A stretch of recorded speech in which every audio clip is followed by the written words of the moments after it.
Okay, everyone, it's 6:05 and we'll call this Committee of the Whole meeting to order. Tonight we have 3 people away for various reasons, but we do have a quorum, so we'll proceed. I need an adoption of the agenda, but we have taken one thing off, removed from the agenda, item 5H, organizational update, due to the staff person being away. So if someone could move to approve the agenda with that change. Councillor Nagel?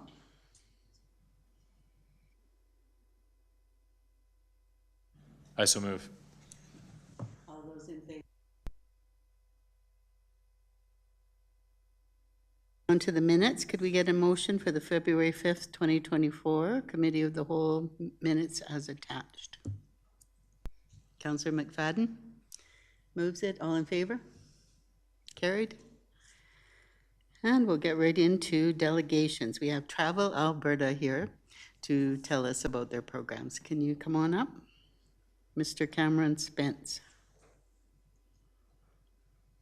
Welcome.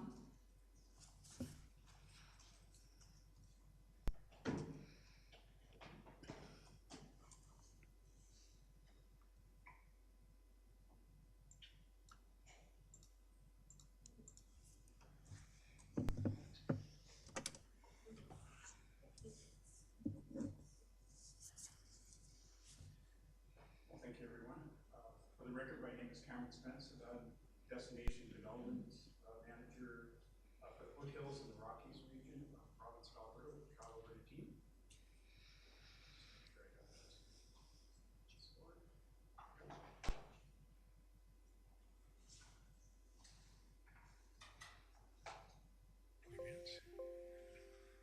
There we go. So just in case people are wondering what a Travel Alberta is, Travel Alberta is an agency of the government of Alberta, and we are responsible for destination management here in the province. And we operate under the authority of the Alberta Act within the Ministry of Tourism and Sport.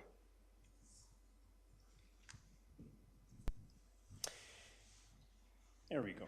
I finally got this together.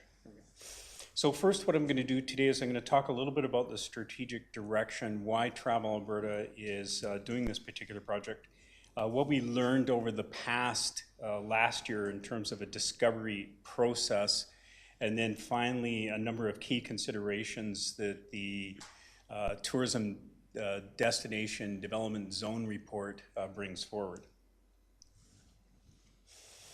So the report itself is actually not a plan, it's a precursor for a plan.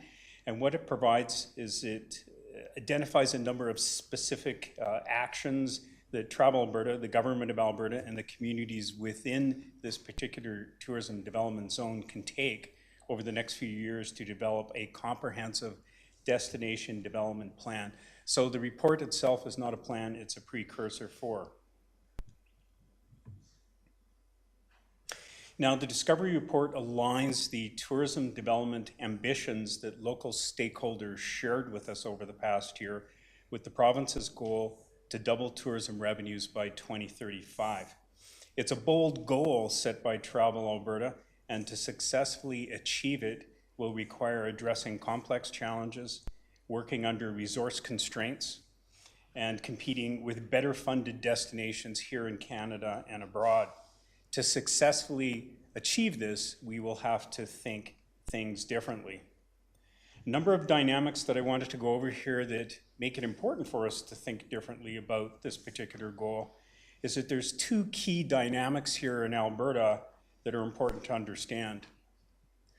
The first one is that in the province of Alberta, we see tourism regionally compressed. 75% of all the destination expenditures in the province are concentrated into the 2 cities, Calgary and Edmonton, and the legacy destinations in the Rockies of Banff Lake Louise and the Camware and the Bow Valley. The second dynamic that's important to understand is that in Alberta, tourism sees a significant seasonal compression, which means that most of the tourism activity in the province occurs during the summer months. So to move forward on a goal of doubling tourism revenues over the next few years, we're going to have to think past marketing the same areas to the same people that will visit at the same times of the year.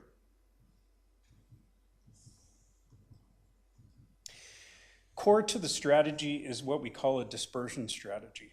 So the strategy focuses on developing additional emerging destinations across the province, creating more opportunities for Albertans to explore their own backyard, and more space for international visitation in those legacy destinations, and new destinations that those international travelers and long-haul Canadian travelers can enjoy. This also addresses a number of other factors, including reducing Alberta's traveler deficit. And a traveler deficit is defined by the fact that Albertans spend more money on tourism outside of the province than other residents of other provinces spend in Alberta.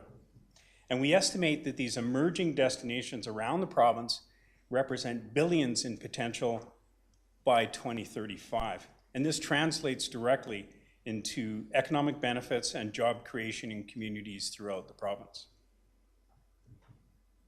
So destination discovery efforts have now occurred across the province, identifying 10 tourism development zones, with Cochrane, Sundre, Rocky Mountain House as one of those zones. Travel Alberta selected the zones based on the potential to increase tourism capacity while ensuring responsible and sustainable development and growth for the future. As Travel Alberta moves forward with industry and government to increase tourism revenues in the province, the question is, how much can each tourism development zone contribute to that goal?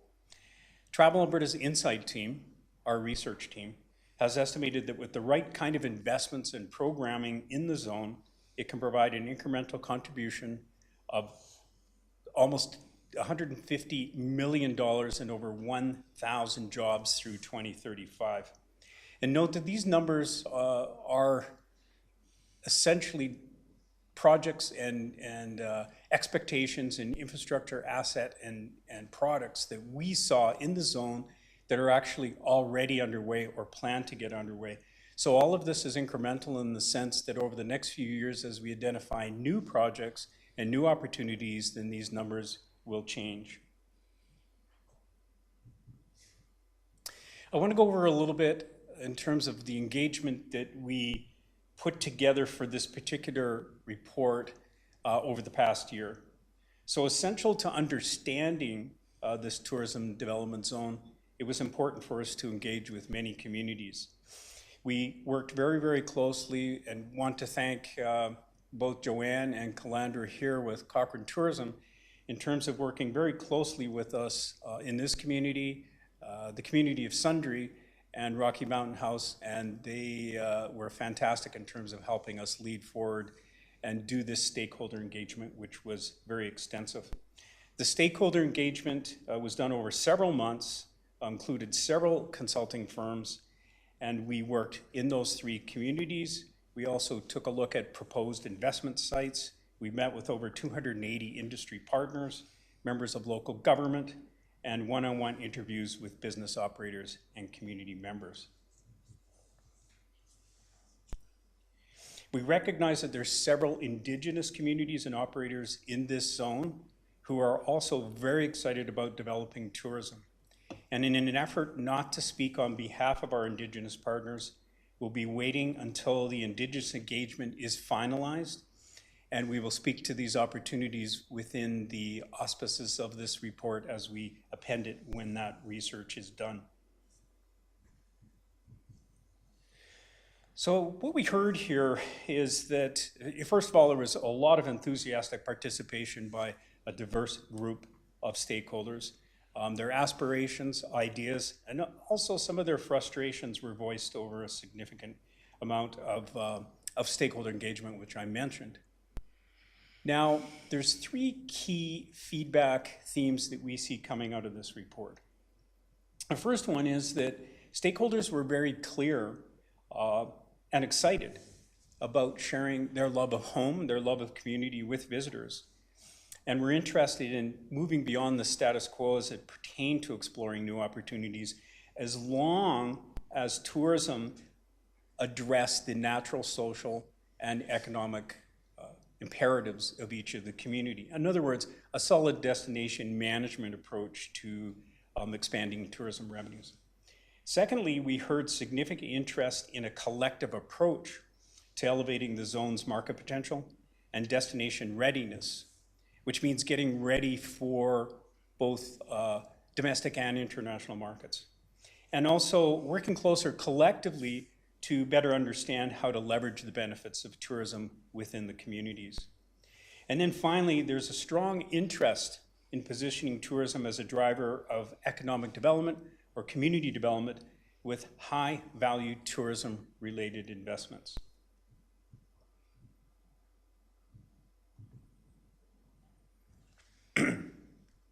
In terms of residents, the success of developing tourism across all of Alberta's tourism development zones hinges on tourism's impact on the quality of life for residents. Quite simply, if it's not good for residents, it's not good for visitors. And Travel Alberta has been tracking resident sentiment across the province for the past year. And as part of this initiative, we assessed resident sentiment at the zone level.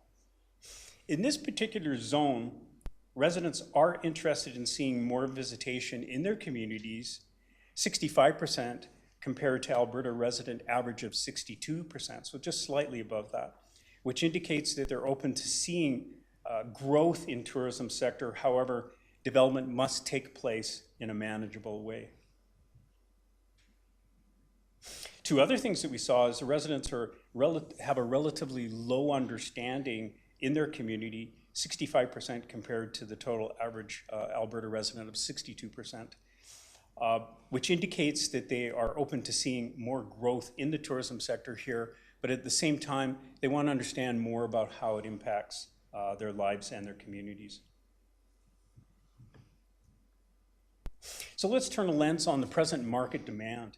So this is really visitor attitudes and behavior and what they're looking for in the community. First, the tourism development zone here has a familiarity that is only second to the Foothills tourism development zone, so it's very familiar to Albertans as a place to visit. Secondly, there's a positive impression of the area when they visit it. And then finally, there is a likelihood for people in Alberta here to visit the zone in the non-compressed seasons. So taking a look at how we could build more opportunity for people to visit the area in shoulder and winter. And then finally, the activities that they're most interested in are farmers markets or other cultural events in the communities, opportunity to enjoy nature through camping and hiking. Our team also took a look at the zones through an international lens. We use a platform called the Global Tourism Watch Study. So this is a study that's done in 9 international markets. And this zone has many of the raw ingredients and a strong opportunity to really expand product sectors in the international markets.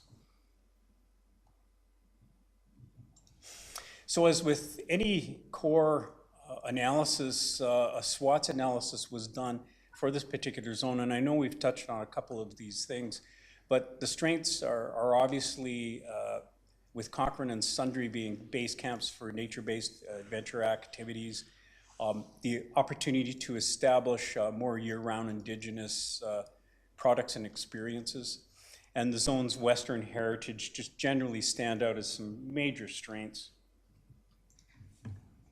Challenges in the zone, how do we advance tourism leadership at a local level? There has to be an examination of Crown land opportunities. High value export-ready accommodation comes up across all of the tourism development zone research that we did in the province because the accommodations really were not built in rural Alberta for international markets. There's also an opportunity to take a look at how we can expand product offering year-round, and we already touched on resident sentiment. In terms of enabling environment, this is all about trying to create an opportunity for entrepreneurs to enter the space more easily.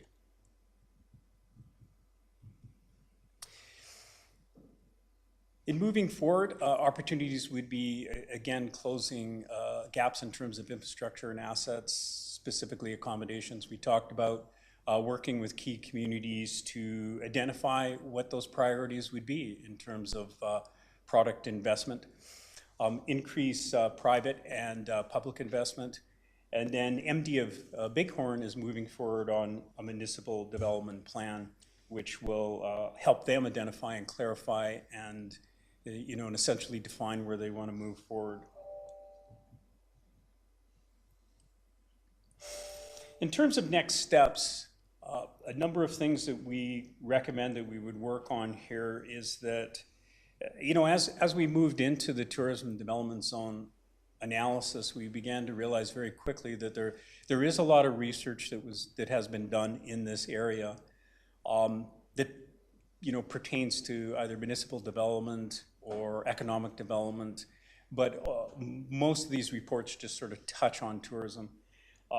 The fact is that all of these things do need to be addressed as part of a broader destination development framework. And we're very, very interested in working with partners across the zone to accomplish that. So in terms of moving forward, we recommend 3 specific things. The first one is that we'd like to form specified working groups in Cochrane, Sundre, and the MD of Bighorn to take a look at the developing actionable steps as it pertains to the priorities that are identified in the report. The second is to take a look specifically at a primary product gap, which is high value export ready accommodation. And the reason for this is because that's a gap that takes considerable amount of time and capital to close. So having a good discussion on what the communities think about this as it pertains to their own economic development activity that is associated with their business retention and expansion and business investment and attraction activity. The reason for this too is it allows an evolution of what we call visitor spend, in the sense that the destination becomes much more able to host long-haul Canadian and international travel, and therefore have people staying in the destination for an extended period of time. And then the third recommendation is to take a look at how tourism can actually interact and essentially accelerate through existing economic development platforms that exist within each of the communities and in the MD of Bighorn. So in summarizing things, we would recommend the formation of working groups, as I mentioned to you before, injecting into the conversation of the community's planning and economic development platform. Continue to move forward on export readiness activity, which essentially is identifying products and experiences and assets that would be attractive to long-haul travelers, both domestically and internationally. And then Travel Alberta is very committed to a destination development and management approach that positively adds to the natural, social, cultural, and economic essence of each of the communities within the zone. I want to thank you very much for the chance to present today. And if there's any questions that you might have about the report or the presentation today, I would love to broach them. Thank you. Thank you for your presentation, Mr. Spence, and we will have questions, I'm sure. Councillor Nagel, to start off. Yeah, thanks for joining us. Thank you for your presentation. A question that I have to you as an agency of the government of Alberta is what sort of work is being done, or what Travel Alberta's position is for finding some sort of commuter rail transit system between the airport in Calgary and Cochrane all the way out to the mountains. Yeah, we're monitoring that project very, very closely, of course. Our position on that really is that that would be handled through another ministry of government. So we'll be working really closely with them to understand how that's going to evolve. Okay. Another question for me. I'm wondering if there's anything in particular, really specifically, that you are looking for from Town of Cochrane or Council, something we can do to help you. Well, again, I'm going to really have to provide a shout out to Joanne Ocherek and Polander for all the work that they've been doing on this. The Cochrane Tourism just simply is punching way above their weight. They've been doing such an exceptional job. We have a chance to work with a lot of organizations that are similar to that across the province. And just the passion and the commitment that that group has for this is absolutely fantastic. So if you can clone them, that would be fantastic. I know that's pretty difficult. But, you know, the commitment to working on the working groups, I think, would be really valuable for us to ensure that we have a cross-section of people here from the Cochrane area that we can dig in deeper in terms of those priorities and come up with some actionable items. Okay, thanks for that feedback. It's good to hear. Thank you. Excellent. Councillor Wilson? Thank you. A couple questions. One about when you were talking about accommodation infrastructure. Are short-term rentals considered as part of that infrastructure, or is it just hotel-based accommodations?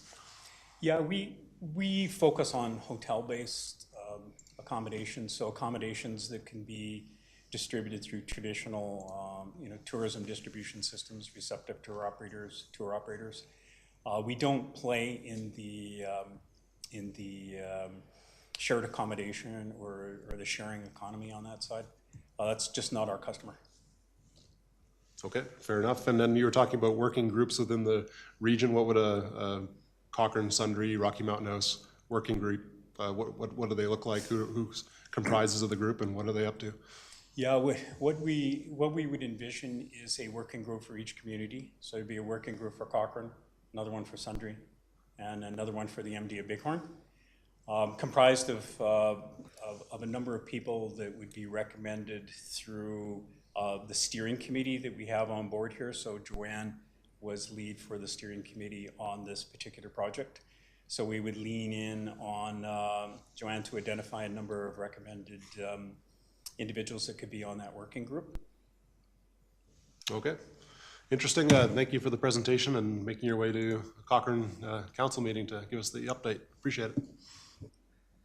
Councillor McFadden? Yes, thank you, Mr. Spence. Welcome, and thanks for the kudos for our tourism group, because I'm not surprised that they're known for punching above their weight, because they scare me on a regular basis, so that's good. I had two questions for you. The one is, you mentioned in your presentation that there's an interest in investing in tourism to help build that momentum to creating that tourism-based economy, or contributing to that. But translating that, is that provincial dollars to help build tourism products, or what does that mean? Ultimately, we're going to have a combination of both public and private investment to really optimize what we're doing here across the province. I think in each of the zones, there is going to be investments identified from the infrastructure, specific tourism assets, what we call products and experiences, right across the board. So, a combination of public and private investment is what is probably going to be the sweet spot as we move forward on this.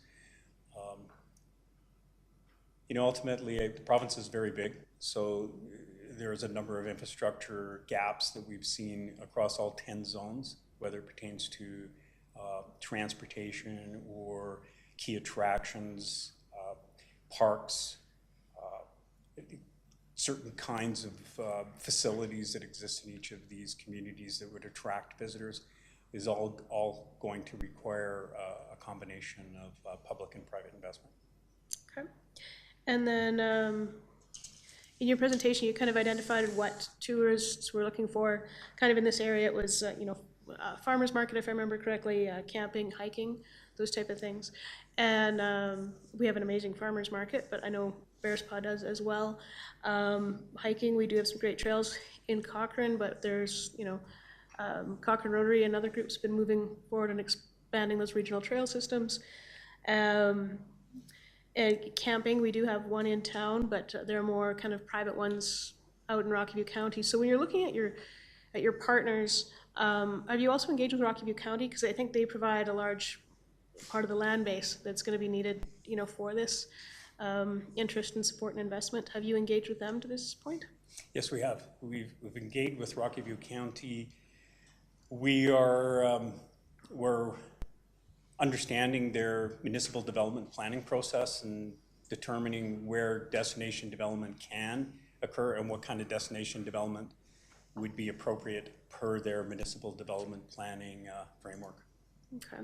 And so do you envision them as part of this working group, or as, you know, to me, it would make sense to like deliberately engage reps from their council or their organization to kind of talk that out, you know, to understand their open space master plan or what they're looking to do in their MDP, and what they view as kind of synergistic tourism opportunities and which they might view as, you know, no-goes.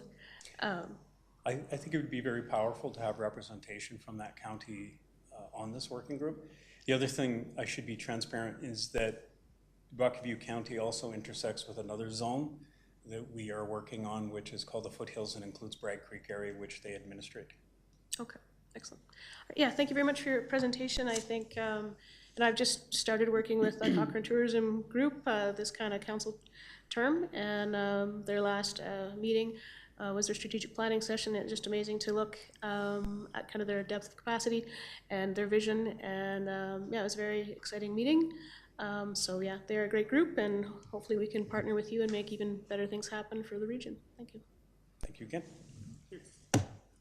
Looks like that's all of the questions we had. I just wanted to say thank you for your presentation, and I'm glad to hear that we were chosen as a legacy destination.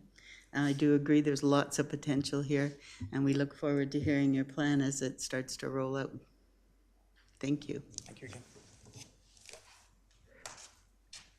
Okay, we'll move on to the business portion. Greystone Phase 9, Neighborhood Plan Amendment 5A. We have Ms. Jolie Anachero. I can never say her name. Thank you. Anna Carrico, it's a tricky one. All right.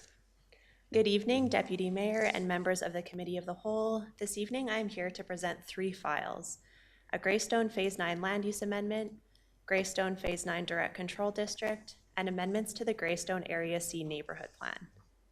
These are 3 separate files and represented by 3 different reports, but will be presented together this evening as they are all interrelated.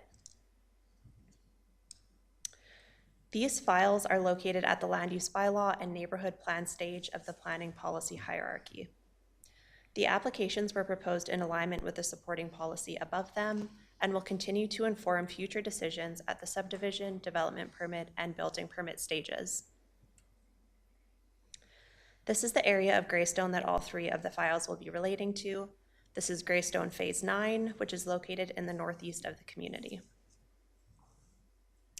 The first application we will be discussing this evening is Bylaw 04-2024, which is a land use amendment to apply zoning to all of the lands within Phase 9.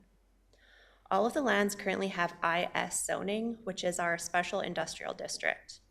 This is the zoning that was in place when the lands operated as a gravel pit, and now that they have been remediated and prepared for future development, land use districts are being applied for as planned in the Greystone Neighborhood Plan. The Phase 9 Land Use Amendment is proposing to change approximately 3.27 acres to residential medium density, 8.9 acres to business industrial, 10.79 acres to general industrial, and 4.32 acres to a proposed direct control district for high density housing, which we will be speaking about shortly. The requested change to a direct control district necessitates the need for the other 2 files in this presentation, as it is a brand new district and is not in line with the current neighborhood plan. So now we're just going to go through and quickly highlight all of the land uses being proposed. The purple area to the north are the lands proposed to be general industrial through this amendment.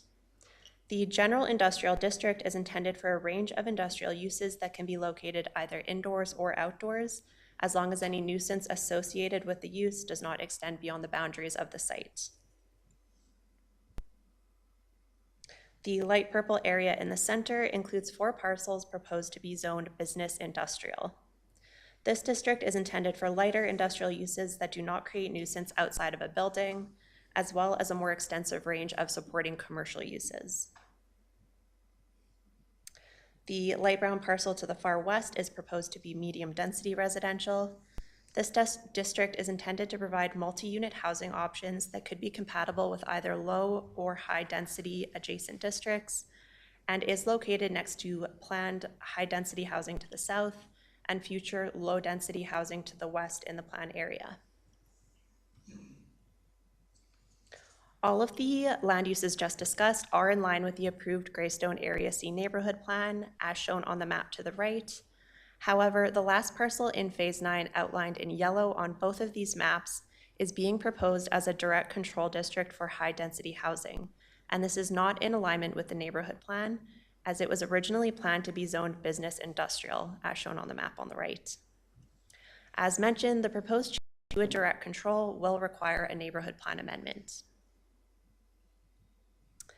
And that brings us to the second application we will be speaking to tonight. Bylaw 08-2024 is an application to create a new direct control parcel in the land use bylaw, which will be used to facilitate the development of high-density multi-unit dwellings with a reduction to the required number of parking stalls provided and minor changes to parking stall dimensions and building frontage regulations. And again, this proposed direct control is located on that dark brown parcel outlined in green. This is a draft site plan that was provided as part of the application for the direct control, showing the intended type of development for this site. This site plan is not part of the proposed district and would not be approved should the proposed district be approved, but is just a draft meant to provide an idea of how regulations in this district could be applied. A formalized site plan is required at the development permit stage, where it is assessed for compliance with all relevant regulations in the land use bylaw. The intent for this site is to provide high-density multi-unit dwellings and is being proposed by the applicant in response to a demand for more high-density housing options in the central portion of Cochrane. The plan indicates the intention for 2 6-story buildings on the site with a single level of underground parking under each. The proposed direct control district would be titled DC03, which is the Greystone Residential High Density District. Density Direct Control District. DC03 is based off the existing residential high density district from the land use bylaw and contains all of the exact same regulations from the high density district with 4 exceptions. Administration would like to note that while these regulations are being applied for through a DC district, all can be accommodated in the existing residential high density district with variances. The first regulation, which is different in DC03, is that for building frontage. Building frontage is the uninterrupted length of a building facing a public street, and the land use bylaw regulates maximum continuous building frontage to avoid massing of multi-unit buildings and creating a tunneling effect by having long stretches of tall buildings along a public street. In the existing residential high-density district, the bylaw places a maximum of 45 meters for continuous building frontage, and the proposed direct control district is looking to increase that maximum to 80 meters, which would represent a 78% variance to the existing regulation. While this is a large variance, administration is not opposed to increasing this maximum, but would be looking for architectural features and building articulation which reduce the impacts of building mass, which would all be evaluated at the development permit stage. The second change in DC03 is the depth of the parking stalls for all underground stalls. DC03 proposes to reduce the depth of indoor parking stalls from 6 meters to 5.5 meters, which is an 8% variance to the original land use bylaw requirements. The proposed district also reduces the width of drive aisles in the underground parking lots from 7.1 meters to 7 meters, which is a 1.4% variance to the bylaw requirements. These changes are being proposed to allow more parking stalls to be located underground, which can reduce surface parking and maintain density on the site. These are minor changes which will not materially impact the use of the proposed development as long as proper turning radiuses and maneuverability can be maintained in the indoor parking lots. The final change that differentiates DC03 from the existing RHD district is a decrease to the minimum parking stall requirement. The land use bylaw requires a minimum of 1.5 parking stalls per unit for all multi-unit dwelling developments, and DC 03 is proposing 1 parking stall per unit, which would be a 33% variance to the regulation. I'm also just noticing, sorry to go back, but for parking stall depth, these two numbers should be switched. So RHD, the existing district, has a depth of 6 meters, and the DC district is proposing 5.5, so a little bit less. Sorry about that. So the reduction in parking stalls from 1.5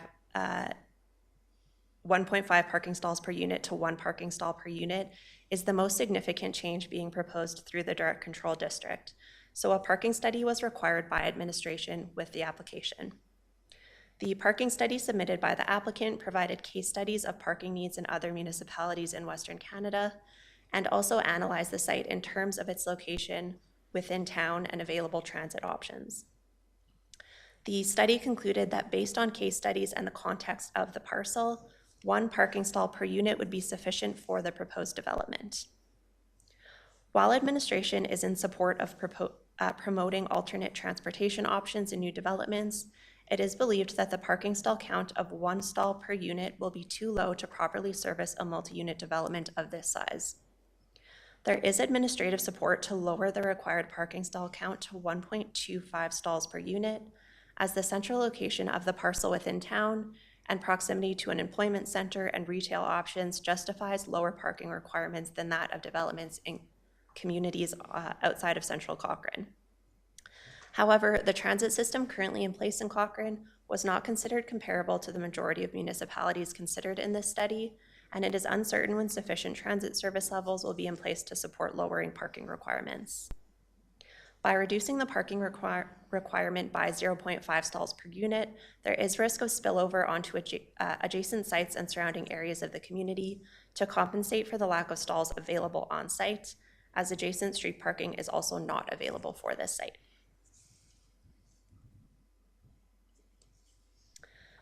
Administration is in support of this parcel being zoned residential high density rather than business industrial as contained in the neighborhood plan. However, the creation of a direct control district to achieve this is not supported by administration. The land use bylaw requires that a direct control district only be used for those sites with unique characteristics, unusual site constraints, or innovative design that requires specific considerations unavailable under any other land use district. It is the opinion of administration that there are no characteristics of the proposed development that cannot be accommodated in the RHD district with variances. There are no topographical concerns or surrounding development which create site constraints that cannot be addressed through the existing district, and we do not currently have formalized site plans that show there are innovative design features that could not be considered within the existing residential high-density district. This table compares the implications of creating a direct control district for this parcel rather than approving it under the existing residential high-density district. With approval from council, a direct control district would provide certainty for the applicant at the land use amendment stage, whereas if the RHD land use were applied, details of the development would be evaluated by planning staff at the development permit stage when we have a full set of plans to consider. The direct control district would reduce timelines for an applicant through the development permit process, as it would eliminate the need to go to the Cochrane Planning Commission for approval. All parking variances over 10% must be decided by CPC, and because there is a variance of 33% being proposed to the minimum parking stall requirement, this step would not be required if a direct control district were to be approved by council. The land use bylaw also establishes criteria that council must consider when deciding on an application for a direct control district, including if the development is appropriate for the lands or if it can be accommodated in an existing district. Administration is supportive of this parcel changing to residential high density as it responds to the existing affordable housing crisis by allowing more multi-unit dwellings to be located in a central location in town. However, do not recommend the use of a direct control district to achieve this when we have an existing district which effectively meets the needs of the anticipated development, and do not recommend a parking stall count below 1.25 stalls per unit. In order to address the proposed change to direct control, the applicant has also submitted an application for neighborhood plan amendments, which would change this parcel from business industrial to direct control in the plan, which is the third application being discussed through this presentation. The proposed amendments would change all references for this parcel in the neighborhood plan from business industrial to direct control. And the neighborhood plan amendments are also proposing to make changes to the phasing map in the plan, which is shown in these maps. So these maps show the proposed changes to the phasing plan. The proposed changes would reduce the number of phases from 12 to 10, which significantly increases the size of phase 10, would add one parcel to phase 9 that was not previously included, and would move a park space right here that was originally intended in phase 8 to phase 10. Administration believes that changes to the phasing map are still in line with the original intent of council direction regarding phasing in the neighborhood plan.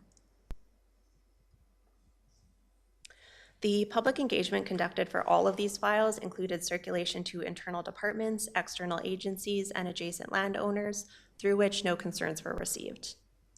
Notice of application signs were posted at 2 locations describing the changes contained in each file, and upcoming public hearings for all 3 files will take place, which will allow any member of the public to submit comments or present on the files. In summary, if approved, Bylaw 04-2024 would assign land use for Greystone Phase 9. Bylaw 08-2024 would create a direct control district, and the neighborhood plan amendments would address changes in the plan. Administration is in support of all changes except the creation of a direct control, as the subject development can be accommodated under an existing district and includes a parking variance below 1.25 stalls per unit. That concludes my presentation, and I'd be happy to welcome any comments. Okay, thank you for that complex presentation. Yeah. And we'll start with Councillor Nagel. I think this application presents a very, very interesting opportunity for council. I find it unfortunate that half our council is not here tonight, because I wish we could have a more fulsome conversation about it.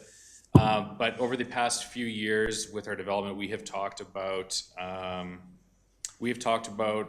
trying to raise the standard in Cochrane to a higher level. We've gone to the extent of going on tours down to the University District, and I strongly feel if there's anywhere in town that we can actually do something special and make something really unique and cool and kind of take Cochrane to the next level, it is right here. It's an open facing area adjacent to a nice natural water area, as well as a beautiful park, our rec center that everybody wants to be at. There's our dog park. It's right beside downtown, and it's like an important piece of like a sense of arrival coming down from the south side of Cochrane through over the new bridge. And I feel like this, if there's a spot where you can do anything really cool, similar to what you see in the University District or Kensington or Inglewood or anything like that, it would be right here. I think what has been proposed that we're looking at tonight falls short of that sort of vision.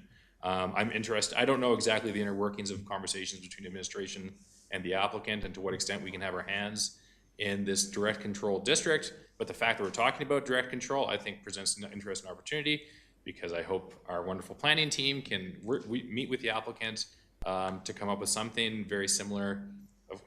I'm referencing the University District again, because our group went on an actual tour there, and I think everybody who was at that tour, I think, expressed a pretty unanimous interest in trying to find ways to bring that to Cochrane in appropriate locations. Something I think, for example, that could kind of take this up to the next level is if there's not just residential development, but there's a commercial component on the ground floor and then residential on top. And instead of just a big ugly parking lot facing the rec center and the river and our main thoroughfare, I think there should be some sort of plaza there. I recognize this would obviously require additional parking considerations, such as additional underground parking, whether it's a multi-story parkade or whatever. I don't know the solution.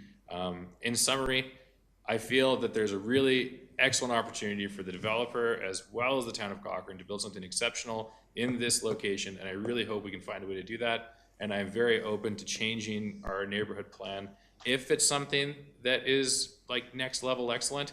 But what is currently presented right now, I think, does not excite me and isn't going to be able to excite our residents and it is not good enough considering the opportunity that we have. So if we can't get something better than this, I would just as soon just say, no, we're not changing anything. That is my, I'll get off my soapbox now. There you go.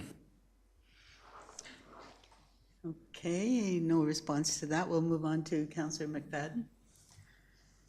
I feel bad I don't have a dramatic thought process around this one. What I do like about it is that it's a meaningful way to identify or to address the housing crisis that we've got, and it's filling a gap and a real need in our community.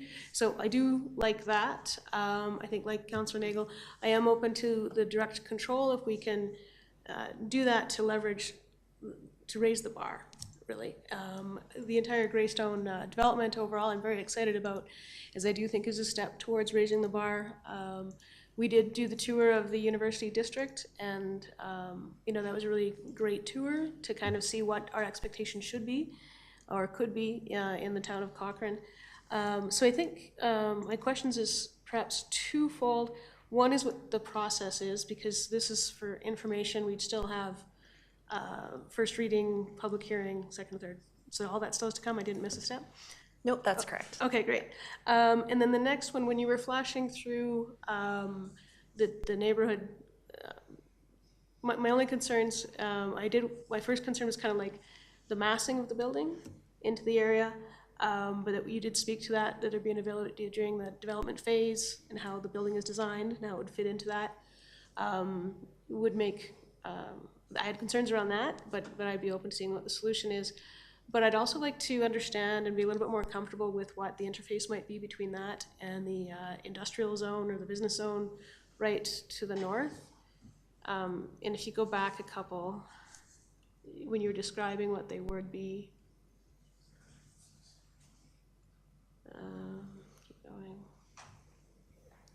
The lands to the north are industrial business. Yeah, the industrial business, and there's a descriptor on maybe even the previous slide there, that industrial business, it kind of talks to what the compatible land use would be. And I'm not sure. Yeah, the purpose is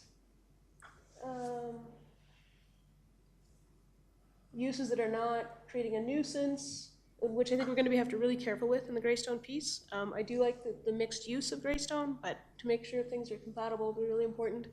Just thinking ahead to what complaints I don't want in my inbox. Mm-hmm. But yeah, I just see that this location here, which are compatible, what's the last name? With any adjacent non-residential. And I do wonder if that's a flag between having this suddenly become a large number of our residents right next to some industrial bays or whatever those might be. So that's would be a concern for me, is for the interface. Just reflecting on Councillor Nagel's thought about to have kind of maybe a plaza there. I think I can understand the need for parking. I can even not here, but need to be sold a little bit more on the parking variances. But I think maybe on the plaza idea, if the broader context of Greystone was provided, that might help alleviate your concerns, because I believe there is a plaza planned for just 2 sections down on the other side of that wastewater pond, I think. Through the chair to Councillor McFadden, there's a plaza just north of the co-op site that is proposed that goes on to the storm pond. So there is one already. It's not within the picture, however, it is proposed. Right. Okay. So those are my initial thoughts on the idea. And I think maybe another question I might have is what the timing that the applicant might be looking for, between approval and actually perhaps seeing some residents move into a potential building. Do we have any idea what that might be? Through the chair, so after this, a subdivision application would need to be submitted, and then development permits. I don't know exact timing. The applicant can probably provide a little bit more clarity at the public hearing. Yeah, so I can see Josh and I can see Drew, and you can't see either one of them. Someone's nodding. Councillor McFadden, I think that would probably be a good question to ask the applicant when it comes to a public hearing. They'll have an opportunity to do a presentation, and you can ask that as well as any other question you would have to them. Okay. I don't think administration has an answer for that, including myself, to the timing of when residents would be in this we feel that there's a, and I think Ms. Anna Carrico did a great job explaining some of the concerns that administration had. We're very excited about the opportunity in this location for residential development. A testament to Mr. Hagan and just how closely he's worked with administration. He understood that we were going to University District and some of the feedback that council provided.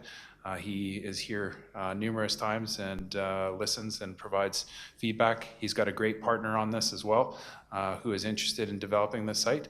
However, administration does have concerns with the 4 aspects that Ms. Anna Carrico articulated to you. So I think it's a work in progress from our perspective. Okay, yeah, and thank you, and I do appreciate the update as a work in progress. And yeah, ideally, I'm looking forward to further discussions around this because I do see it as a real opportunity to bring something unique and aspirational to Cochrane and to also solve that need for a different housing mix and that housing crunch. So yeah, thank you for the presentation. You did an excellent job. And I certainly understand the arguments that administration has placed around their concerns with that, but I think you've done a great job of flagging both the opportunities and the potential flags, so thank you. Good. Councillor Wilson. Thank you. Question and a comment. I definitely have sentiments that mirror Councillor Niggles. I'd like to, it would excite me to see something University District style going on at the Greystone development, in particular when we're talking about commercial on the bottom and residential above. I think there's some definite utility there, especially on that site, and maybe that's the kind of thing that we're likely to see. I look forward to hearing from the applicant at public hearing, I guess is our next opportunity for that. I did have one question about the parking concerns and variance, and that's regarding our land use bylaw that we did not so long ago. I remember we made some changes to our parking policies. I think it was more for non-residential than residential, and I was hoping administration could maybe give us a quick briefing on what changes we made. I know we're a little less static on or rigid on parking requirements, and I remember there's some different options that were involved, but that might be non-residential only. So just a general question about how we've changed that and how that's applying here. Through the chair, that's correct. So the parking changes that took place in the land use bylaw update were specific to non-residential. So we removed the minimum parking requirements for all non-residential uses. The residential parking requirement for multi-units of 1.5 stayed the exact same. It was expressed kind of through the process that was the appropriate amount of parking that was being provided already. And there were concerns about parking in residential areas, so that was maintained. Okay, thank you. And then a follow-up would be when we're talking about underground parking versus surface parking, is there any regulation there with how much needs to be underground, or is it just total number of stalls and they can be any which way? Is that correct? Through the chair, that's correct, yeah. Okay. They can be located anywhere. Okay, interesting. Thank you very much. I appreciate the presentation and look forward to more discussion during the public hearing, especially to kind of fleece out what my opinion would be at that point. Thank you. Okay, Councillor McFadden has another comment. I always have another comment. Yeah, so just to the parking idea. So I know the applicant is looking at getting a variance. Do we know how many actual parking units this is amounting to? Are we going to be like 20 parking stalls short, or 2, or what's the actual impact? Through the chair, if you give me 1 second. So the site plan is proposing 196 units. So I believe there would be 196 parking stalls provided for the units, and then also 1 stall per unit provided as visitor parking, which is separate to that minimum parking count, but they are providing the full allotment of visitor parking. I can't recall off the top of my head how much that is, but it is the full 1 stall per 6 units in visitor. Okay. Yeah, that might be something as we move through the process to get just an understanding of what even to go between the difference of, how many stalls the applicant's looking for, how many we're looking to land at 1.25, and then how much the actual land use bylaw deliver at 1.5? I'm confident that in the presentation from the applicant, they'll have some additional information for all of council to consider at that time, and then you'll have an opportunity to see that. Again, I think our principal concern would be the spillover off this site of parking onto other properties Yep. adjacent and onto the street. So that's our main concern. Okay, fair enough. Yeah, and then also in the creativity of finding the parking, there was the variances in the garage of shorter spaces. So does that result in, the only thing you could park down there would be like smart cars? Would I still be able to park my truck, or would it scrape all over the place? Like, what would be the actual experience of users? Do we have an idea of what that might be with that? Through the chair, I believe a 5.5 meter parking stall depth still provides the ability for a regular vehicle to park. We haven't received any sort of detailed plans on the underground parkade, which includes turning radiuses or anything like that. So that is something that we would be looking for to ensure that the underground parking is actually serviceable and available for parking. Perfect, excellent. Yeah, anyhow, thank you very much, I appreciate it. Okay, seeing no more questions, I just had a couple of comments. I too was on the university tour, and it was beautiful and wonderful, but I always thought it was too late for this project to incorporate a lot of what we saw and what we were excited about. The direct control scares me because of the parking and a couple other things. I like CPC to still be involved, so that would be another concern. I live in a condo where there's hardly enough parking as it is, so I'd sure hate to see it be short on parking. Yeah, we want it to be special, but I don't know how much impact we can have at this point. So was there anything else you were looking for from us today? Through the chair, I think we're just looking for general comments on the application. I think the applicant will be able to provide a little bit more detail at the public hearing on what they are presenting and why. Okay, I'll leave it at that then. Thank you for your presentation. Thanks. Sorry? You want to take a break? There's a request for a break, so we will be back at 7:12. Does that work? Okay, thank you.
We'll reconvene this meeting.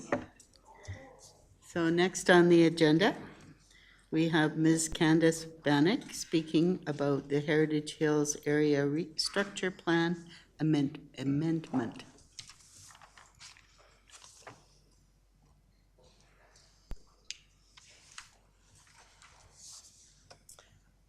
Thank you. Good evening, Mayor and, or I guess fill-in Mayor, and members of Committee of the Whole. So much like Ms. Anna Carago's presentation, this is actually going to be another 3 applications in one. So this is actually 5D, 5E, and 5F from your agenda package. So this is the amendment to the Heritage Hills Area Structure Plan, the Heritage Hills Stage 2 Neighborhood Plan, as well as an associated land use amendment for the portion now being called West Hawk.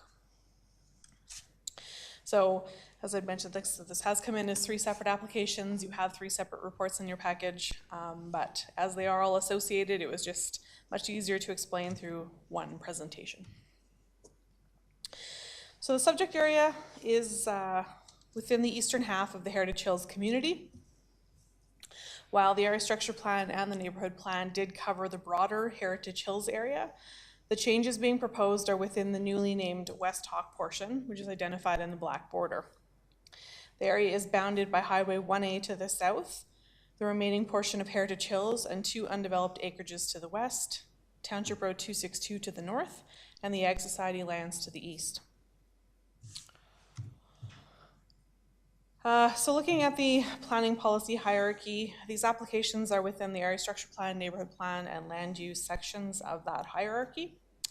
The amendments being proposed at the land use stage are impacting the guiding neighborhood plan and area structure plans located above. So the Heritage Hills area has been the subject of a number of planning approvals over the last 20 years. In 2005, a concept plan, which you can see, no, now it doesn't work. Up in the top corner of the screen there, was adopted that included the southern half of the western portion of the community. And the development of the community did begin under that plan. In 2014, an area structure plan was adopted that covered the entire Heritage Hills area. In 2016, the Stage 2 neighborhood plan followed that, and that included all of the lands that were not included in that 2005 concept plan. Also in 2016, land use was approved, which you can see down here, for the entire community, with the exception of 1 acreage parcel that did not wish to carry on with their land use amendment at that time. So this slide is showing the current land use districts in effect on the subject West Hawk lands, again in the black border. There are 2 community service zoned parcels shown in the lighter green. So the north one here is the second half of a school site, and then this one here is half of the existing Heritage Hills water reservoir site. And then you can see in the darker green, that is all the lands zoned as parks and recreation, and that is intended as future environmental reserve when subdivision happens, and that's due to the significant slopes in the area. And then the remainder is the yellow zoned RMX, and RMX is the only residential district present on these lands at this time. The West Hawk area has recently been purchased by a new developer, JL Developments. And as the new developer has proceeded with further detailed engineering and design of the land, they have sought some amendments to the land use, the neighborhood plan, and the area structure plan prior to commencing with the development. So first, looking at the proposed land use amendment, the applicant is requesting to amend approximately 4 hectares from RMX to RMD on the northern portion of the lands, which you can see in this area here. And that would be to facilitate medium density development. The applicant is then looking to amend 0.02 hectares, this location here, from Parks and Recreation to RMX, and then another 0.02 hectares from RMX to Parks and Rec, to just allow for a slight amendment in the location of a walkway. So it's just flipping very slightly south. And then there is 0.19 hectares, which is combined between this piece here and as well as this piece here. to slightly increase the developable area of some of the RMX lots. So when the neighborhood plan was completed, there was a lot of attention that was paid to the slopes, the required setbacks, the slope stability and geotechnical reporting that was completed. And typically the town does rely on the industry standard of a factor of safety of 1.5 when determining the stability and safety of slopes. During the drafting and approval of that neighborhood plan, council had asked that an increased factor of safety of 1.8 be used for the lands within the neighborhood plan. So when this new group has been working through their detailed design for the lotting on these lands, they noted that there was these two areas where the land still did meet the 1.8 factor of safety and could be included within the developable lands. And they have completed the necessary geotechnical and slope stability reporting to support including those pieces of land within the developable area. So now moving a step up the hierarchy again, we're going to look at the proposed amendments to the neighborhood plan. And some of these are being proposed to facilitate the changes to the land uses that we just talked about. And then others are based on the detailed design work that has now been completed for this area. So the proposed land use concept is on the left, and the currently approved land use concept is on the right. So the first change you see is the mapping throughout the document that changes that RMX zoning shown here to the RMD shown up here. There were also minor changes made to the document to include some additional pipeline right-of-way up in this location here. So there is an existing pipeline right-of-way. Since the adoption of the neighborhood plan in 2016, an additional pipeline has been installed there. So they have just altered the pipeline right-of-way accordingly. The developer has also completed updates to the traffic impact assessment to support that proposed change to the RMD district, as well as geotechnical reporting to support the slight addition of those developable areas that we had discussed. So textual amendments have been made to the neighborhood plan to update both of those sections within the neighborhood plan. As well, when originally contemplating the servicing for this area, it was originally intended that some of the stormwater from the West Hawk area would flow down into the existing storm pond in Heritage Hills. However, again, through the detailed design work, it's been determined that there's been some challenges with the pipe sizing leading down into that storm pond. So now all of the storm water from West Hawk is proposed to flow down into a new pond. This pond was always proposed in both plans, but just now all of the storm water would flow down into the new pond. So accordingly, the catchment areas and all the associated text with the stormwater have now been updated in the proposed neighborhood plan. So some other changes being proposed. There are some changes proposed to the pathway system from the existing neighborhood plan. So again, you have the existing neighborhood plan over on the right, proposed neighborhood plan up on the left. So one of the changes you'll see, there was originally proposed to be a paved pathway running along the backs of these lots here. However, when they looked at the proposed grades of what that pathway would actually look like, we currently follow the City of Calgary specification for pathway grades, and our maximum pathway grade that we'll accept is 8%. So when looking at the detailed design for this area, it was determined that that pathway location would encounter grades ranging from 4% to 33%. And it would exceed the allowable 8% in at least half the length of that pathway. And then due to the same grades that you'd see carrying down into these locations with the slopes as well, they've proposed to change the previously adopted hard surface pathways and change them to a granular material, which you can see up in this location here. There were concerns with safety if the pathway was to be constructed as asphalt, as the area, and as well the area needed for the grading to install a paved pathway would be much more disruptive to the slope and the vegetation on that slope, including damaging an existing tree stand in the ravine as well. So planning did meet with Parks and Emergency Services to discuss the pathway changes. And considering the 8% pathway grade maximum, Parks did understand the need to remove the pathway on the west edge of the ravine. this one here. And instead, they asked that there be a increased sidewalk of 2 meters on the front side of those homes instead to increase pedestrian connectivity because that pathway to the rear had to be removed.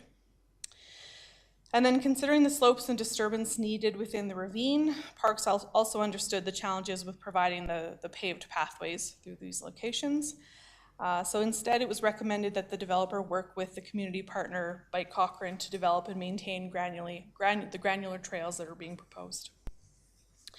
Emergency services is also consulted in areas where there is slope to ensure that there's appropriate access should fire need to access the slope area to fight fire, or if fire or ambulance services need to attend to any injured people in the ravine area. So again, understanding the grade of the potential pathway areas, emergency services was accepting of the proposed situation, as there are access points into the ravine area from all sides, and there is the ability to enter the ravine from the south end where there is fairly reasonable grades. Another change in the proposed plan when it came to pedestrian connectivity was amending the walkway treatment around the school to be a 2-meter sidewalk. So the pathway connection map in the existing neighborhood plan, as you can see here, was showing a 3-meter pathway along the south and east sides of the school. However, the corresponding road standards that were in the same neighborhood plan showed a 1.5 meter sidewalk on the south side and a 2-meter sidewalk on the east side. So administration, including Parks, has requested that a 2-meter sidewalk instead be installed around the south and east sides of the school, which is preferred for long-term maintenance reasons. So there is the 3-meter pathway that is installed that would connect in, and then there is the pathway, or the sidewalk, sorry, that does connect along the road as well.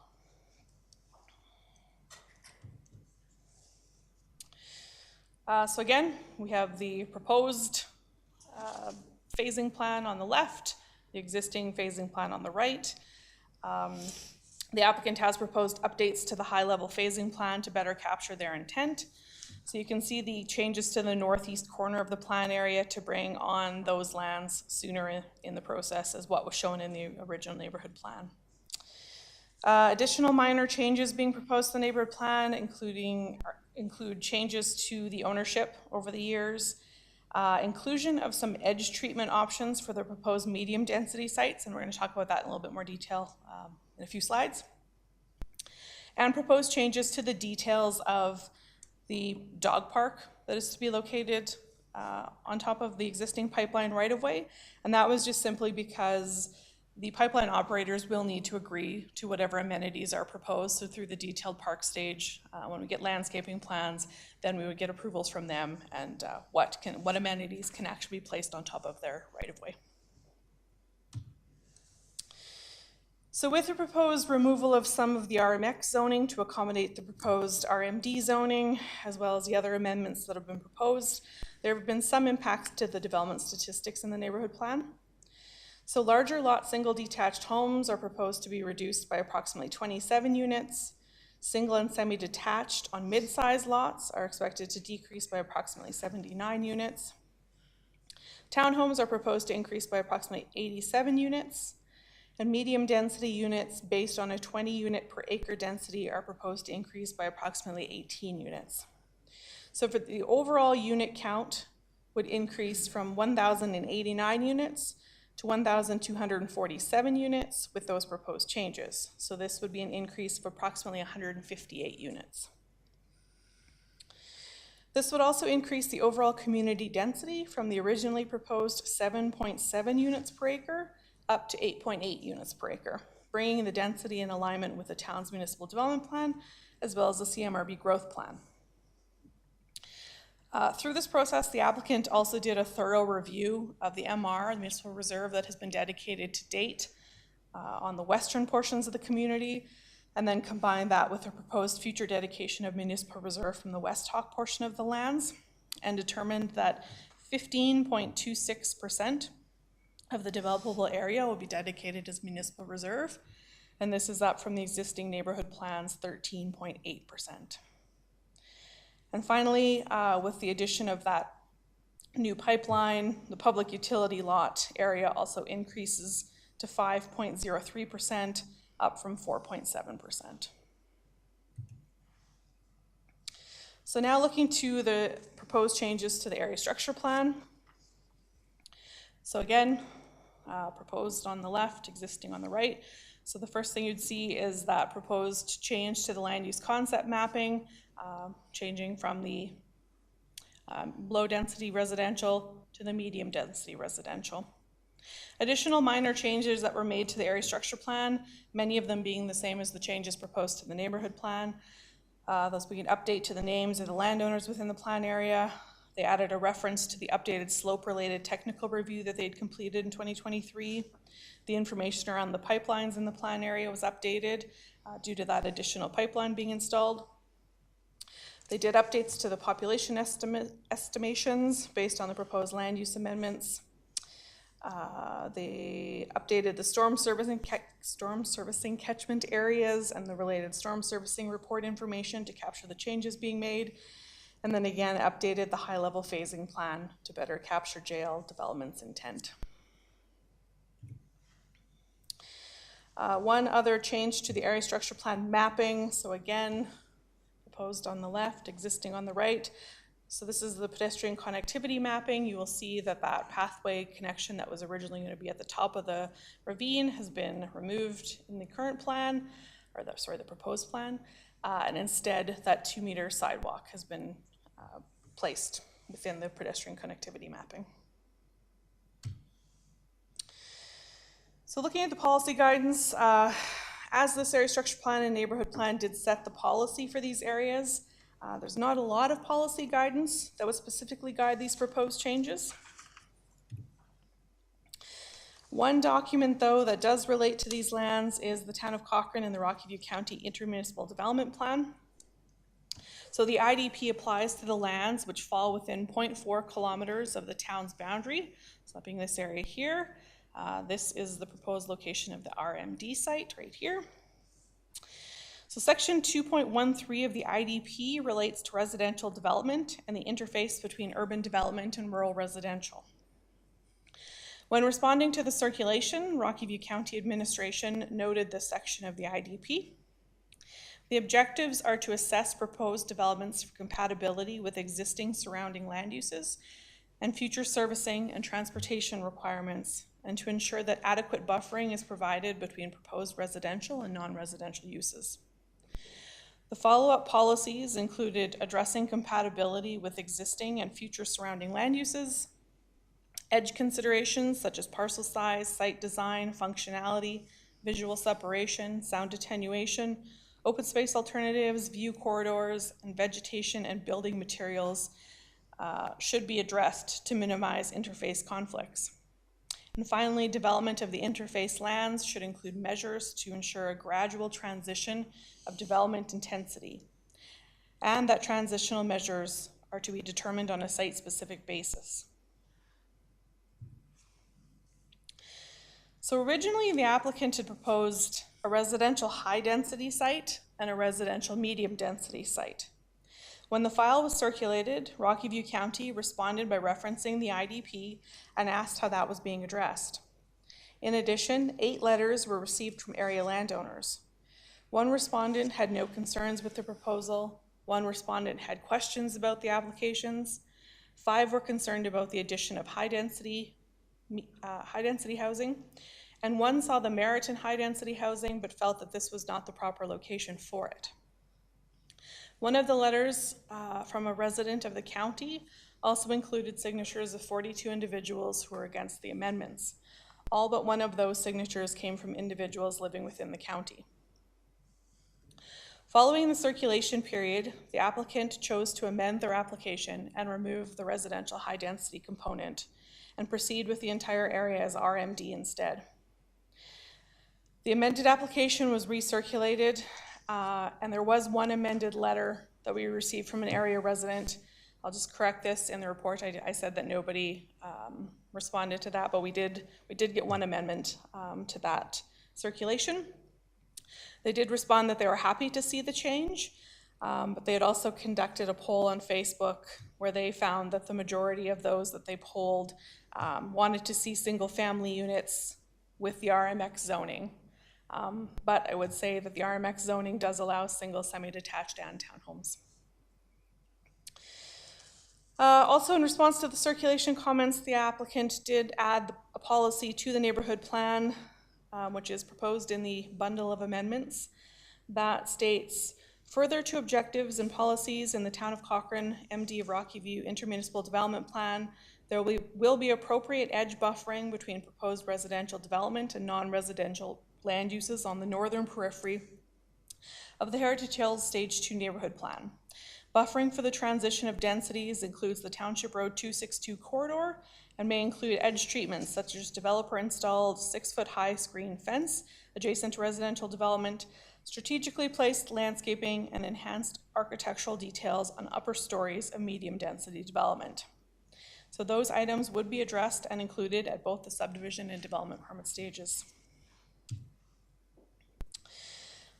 So this table shows the difference between the RMX, the RMD, and the RHD zonings. So you have RMX, this is basically based off of the existing neighborhood plan and land use as it stands now. The RHD column over here is what was originally proposed with the mix of RHD and RMD, and then the current proposal the applicant has amended their application to now. So you can see permitted uses across the first line here. So RMX, single detached, semi-detached, and multi-unit up to 4 units is being permitted. Could go discretionary up to 8 units. The RMD, the permitted uses, semi-detached, multi-unit, and then a mixed-use building as a discretionary use. Sorry. And then RHD being multi-unit or mixed-use building as discretionary. So when looking at this community-wide, if the overall proposed, the overall proposed number of units, so if you were considering the current zoning of RMX, you'd be looking at the 1,089 units and a corresponding density of 7.7 units per acre. Moving to the original application of the RHD inclusion, that would be 1,439 units at a density of 10.2 units per acre, and then the current application of 1,247 units at the density of 8.8 units per acre. So the important items to note here on this table is that the proposal to change the zoning to RMD does bring the entire plan into compliance with the town's MDP and CMRB growth plan when looking at development densities. The allowable height maximums are not that significantly different between RMX and RMD. You can see 13 meters versus 15 meters, and over 13 meters we can require larger setbacks. So that's basically on the ground. If you were building to maximums, this would equate to a potential block of a 3-story townhome versus a potential 4-story multi-unit building. And as well, the allowable maximum density under RMX being 65 units per hectare is exactly in the middle of the allowable density of 35 units per hectare up to 95 units per hectare under the RMD. So it's not that big of a difference between the 2 units when you look at height and density. So this slide is showing the northern boundary of the plan area, surrounding lands within the county. So just for some context, you can see Horse Creek Road over to the west, Township Road 262 to the north, Range Road 43 to the east, the Baptist Seminary to the east, the RV storage over there. So as you can also see, there is agricultural lands across Township Road 262 from the subject area, and then acreages to the northeast. So the Township Road 262 right-of-way provides an approximately 25-meter buffer from the county lands to, from the town lands across to the county lands. And the nearest home, you can see here, is located approximately 105 meters from the corner of the proposed RMD site. And so just for some context, if you're wondering what 105 meters looks like, 100 meters is a CFL football field length, just to provide some context to what that would be. Another item to note, there is an existing RMD site actually just located to the west down Township Road 262. This one has been able to achieve its density requirements through the use of semi-detached and townhome product. There's been no multi-unit buildings proposed beyond townhomes on that site. So after further discussions with Rocky View County administration, they felt that if semi-detached townhomes were used along Township Road 262, they would consider this to meet the intent of the gradual transition of development and noted in the IDP. And those housing types are included within the RMD zoning. So just to reiterate again, the change to the RMD does bring the density into compliance with the town's MDP and the CMRB growth plan. Administration has the opinion that the mechanisms proposed by the applicant are sufficient to address the concerns raised and respect the intent of the IDP's transition zone. The proposal brings the increased density directly adjacent to the future school site here, in proximity to the future Regional Horse Creek Sports Park just to the north, and then it is fully accessed and located on collector roads and able to be serviced by transit. Also, it's very important to note, this has come up through the circulation, but also we know this is just important to area residents as well as to the town, that the ongoing and current development of the Heritage Hills community is also bringing forward the much needed upgrades to Township Road 262. Town administration has been in conversations with the 3 groups that are developing along the south boundary of Township Road 262, and we've been in the discussions about tying those upgrades to their developments. So the design work is currently underway, and we anticipate being able to confirm the details of the upgrade during the subdivision stage. So just to confirm where the lands are at currently, they do have that existing approval of the RMX zoning. As we talked about, they are looking to add the RMD. Stripping and grading of the lands did commence in the fall, and they have submitted a subdivision application that is pending a decision on these proposed amendments. And that initial subdivision does propose to bring on the remainder of the school site we've talked about, and then the proposed RMD site, as well as some of the RMX housing. So given those approvals that are already in place and the applications that have been made, depending on the current approval process of this application and how the applicant proposes to phase their subdivision application, you could start seeing building permits being applied for later this year or into 2025 for portions of the land.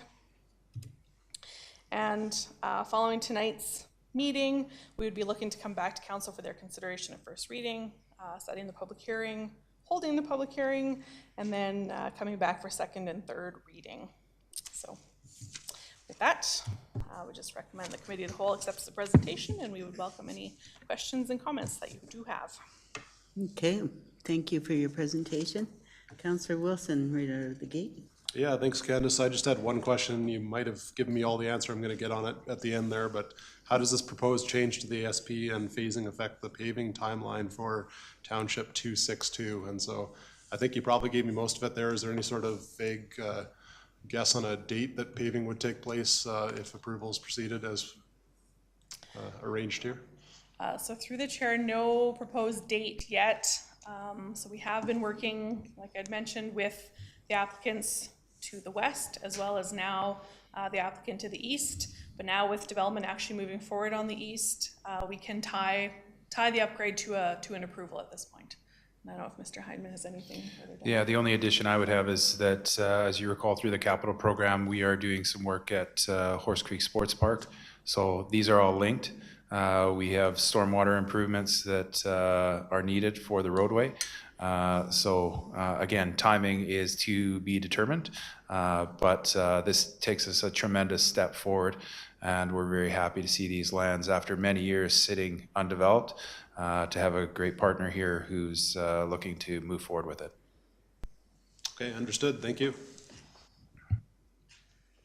Not seeing any other lights on. I had a question about, has there been any discussion about seniors housing or affordable housing in this area?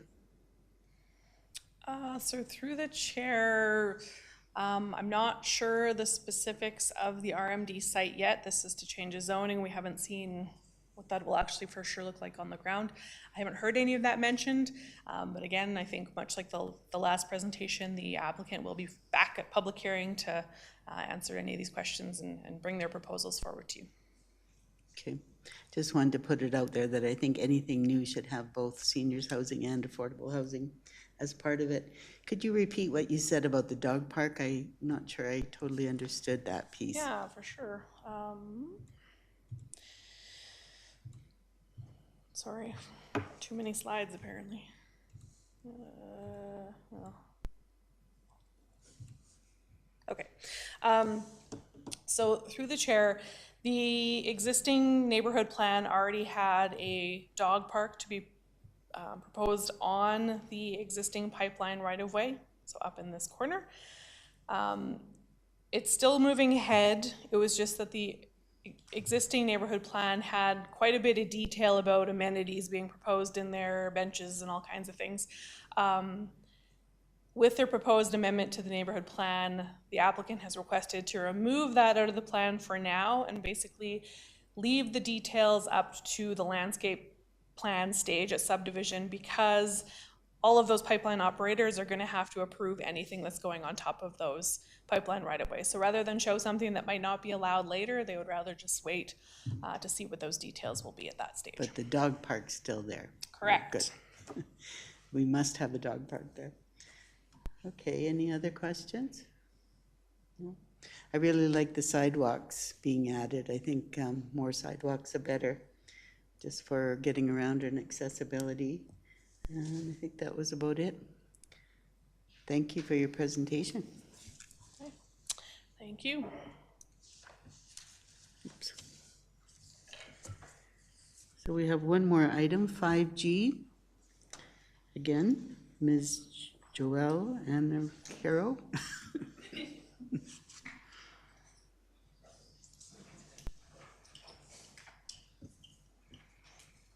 Amendment to personal service as a discretionary land use in this business district.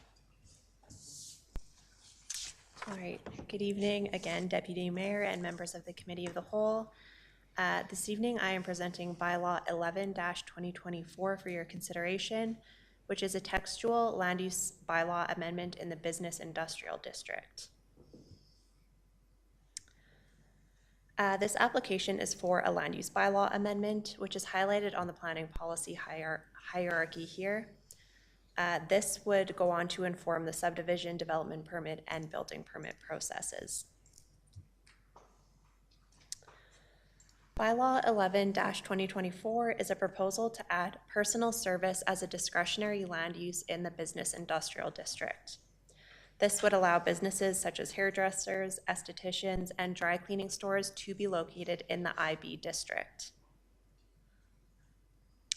So personal service is an existing land use in Land Use Bylaw 01-2022 and is defined as a development used for the provision of personal service to an individual which are related to the care and appearance of the body or cleaning and repair of personal effects. Typical uses include hairdressers, estheticians, tanning salons, tattoo and piercing parlors, seamstress, tailor shops, shoe repair shops, laundromat, dry cleaners, but do not include healthcare facilities, healthcare offices, or adult entertainment establishments. Personal service is currently a permitted use in the commercial transition, neighborhood commercial, historic downtown, and general commercial districts, and is currently a discretionary use in the highway commercial district.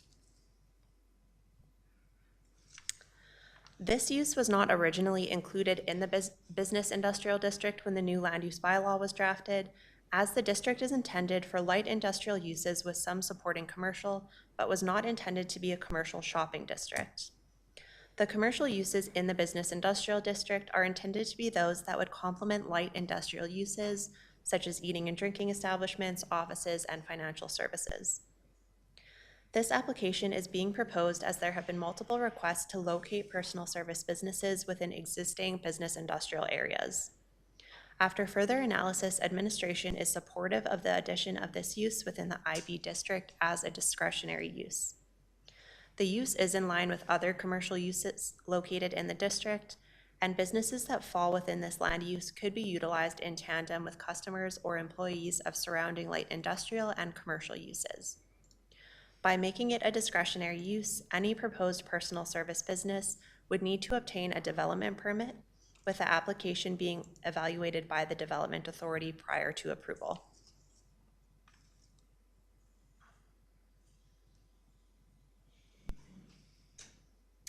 So this map is just showing existing business industrial parcels in town. All owners of existing business industrial parcels were circulated this application for comment, and we didn't receive any comments or concerns.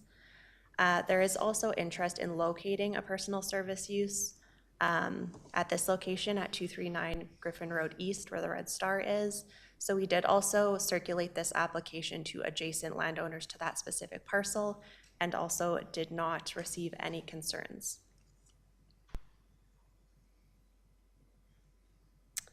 Administration is recommending that council receive this presentation as information, and that concludes my presentation. Thank you for that. Not seeing any questions here or comments? Oh, looks like Councillor Nagel thought of something. Just so we don't have total silence, seems good to me, seems reasonable. I was thinking the same thing. It makes sense to me. Is there anything else you need from us? Nope, I don't think so. Okay. Thank you. Thanks for your presentation. So I think our business is complete for tonight, so we'll adjourn the meeting, 7:49.